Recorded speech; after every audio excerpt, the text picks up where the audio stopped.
Geliefdes, ek vertrou dat dit sommer baie goed gaan met julle, en dit is vir my weer 'n voorreg om saam met julle die woord van die Here te kan oopbreek, halleluja, in die konteks van Christus, die lewende brood, en dit wat hy vir ons aan die kruis gedoen het, is dit waar sy liggaam vir ons gebreek is, dis waardeur ons dan vaste spys kan kry, geestelike voeding kan kry, dis Jesus Christus.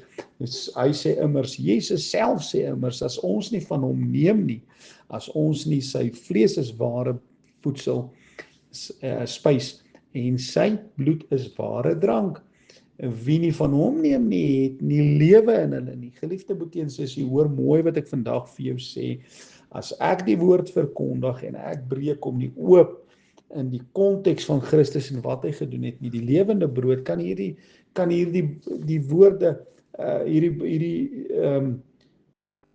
woord wat ons verkondig nie rema word nie, geestelike groei, ons het Jesus meer as ooit van tevore nodig, ons het hom nodig in ons lewe, en ons het die werking van die Gees nodig in ons lewe, en ons het sy woorde van lewe nodig, en van Gees en lewe nodig, geliefdes, maar ons kan hierdie dinge nie as iets blywends in ons hart en in ons lewe hê, as ons nie onder die prediking van die kruis bly nie. Dit kan ek vir jou met 'n eerlike hart sê, wanneer die woord nie in die konteks van die kruis gebring word nie, Christus en wat hy gedoen het nie, dan kry ons nie wat ons moet hê, wat vir ons gaan toelaat dat ons geestelik groei nie. Want dit is die waarheid van die woord van die evangelie wat gehoor word en wat vrug dra tot nou toe. Kolossense, wat ons dit kan ook gaan lees. So ja, ons moet weet, die woord van die waarheid van die evangelie is die boodskap van die kruis. Dis Jesus Christus en hom as gekruisigde.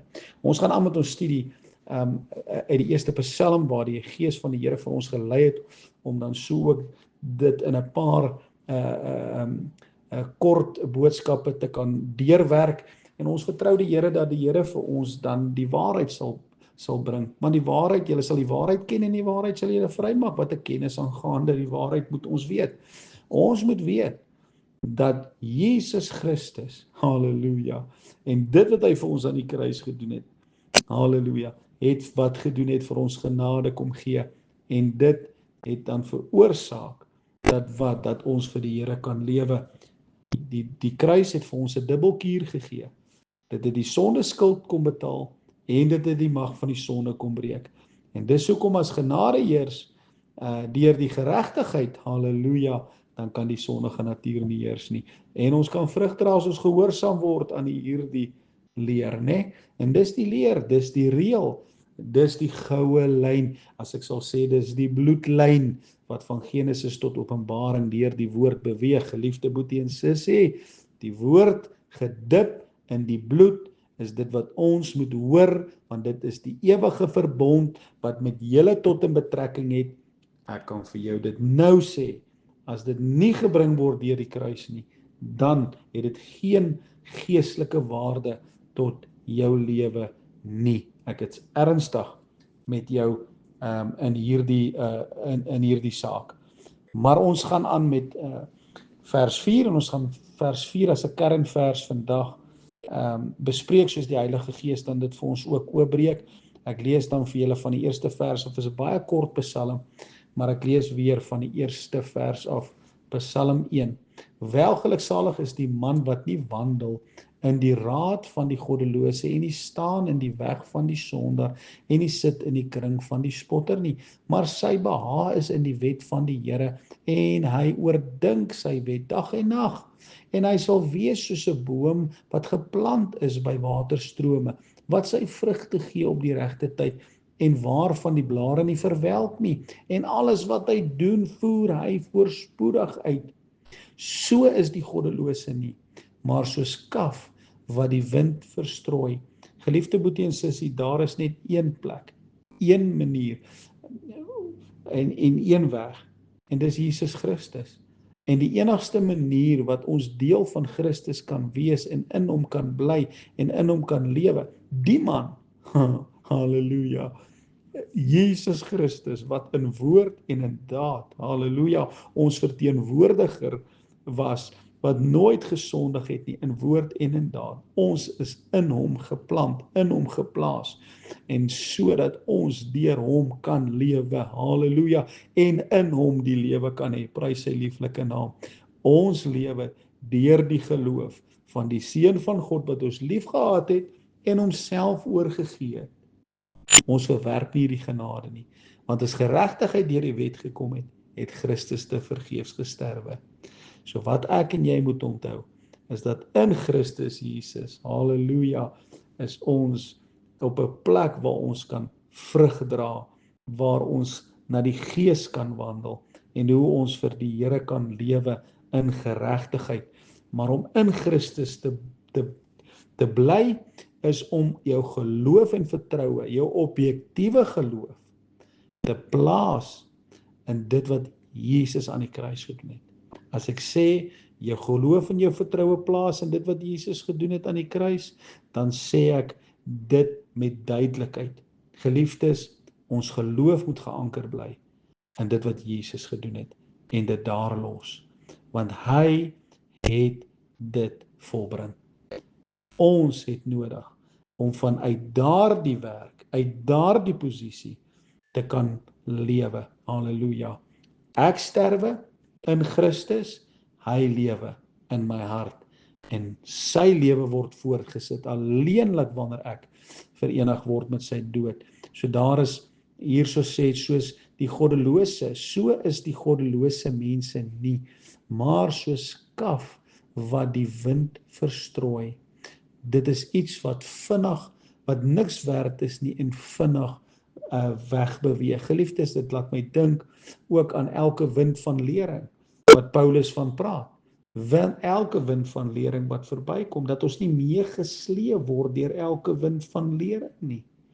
Geliefdes, enige iets, al is dit hoe skriftuurlik, wat nie sy konteks in Christus en in geregtigheid het nie, is leuns, gaan veroorsaak dat ons nie die opregtheid teenoor Christus het nie, en nie ontvang die woord van die lewe en die waarheid nie.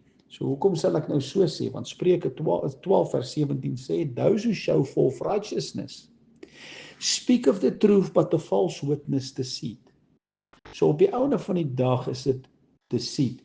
Jy kan die brood van deceit eet, of jy kan die brood van die lewe eet. Jy kan om die tafel van die lam sit, of jy kan om die afgodstafel sit. Geliefde boetie en sussie. En ek kan vir jou dit duidelik maak, dat wanneer ons alles buite Christus, ek gaan dit eerder so stel, alles buite Christus, is goddeloos. Hoekom sal ek so sê? Want dit is Christus is die ideale, en in Christus het ons die lewe. Dis hoekom ons in hom moet bly, en hy in ons, want ons moet veel vrug dra.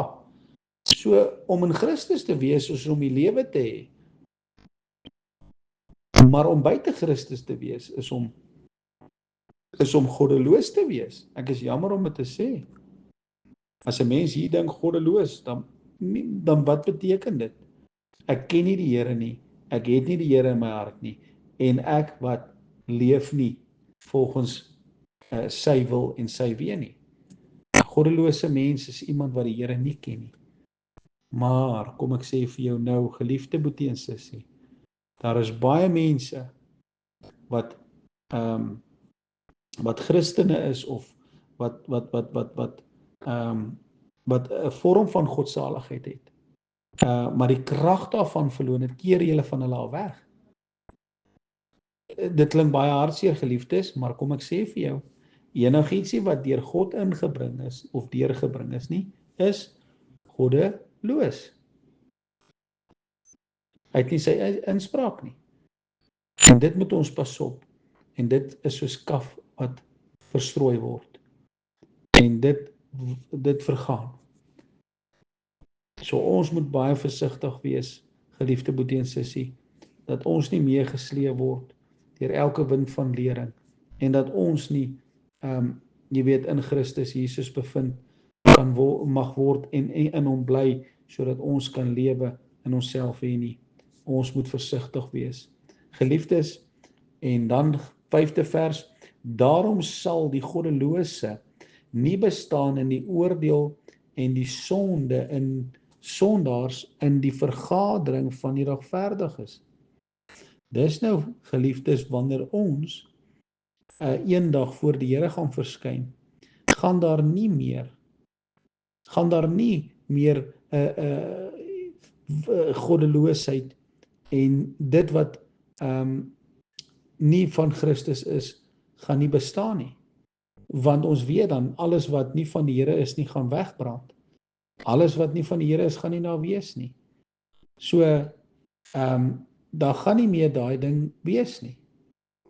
Die onregverdigheid en die ongeregtigheid gaan nie daarmee wees nie. Al wat ons gaan sien is ons koning. Al wat ons gaan sien is die Here van geregtigheid. Al wat ons gaan aanskou, halleluja, is die hemelse heerlikheid, halleluja, en die lig van Christus sal alles skyn daar. Prys die Here, daar sal nie meer 'n son wees nie, maar die lig self sal die Here wees, halleluja, prys sy naam. En dis wat ons verlang, geliefdes. Die Here seën vir julle. Ons gaan weer in 'n ander gedeelte, die laaste ene, gaan ons dan behandel, die laaste vers van hierdie eerste Psalm.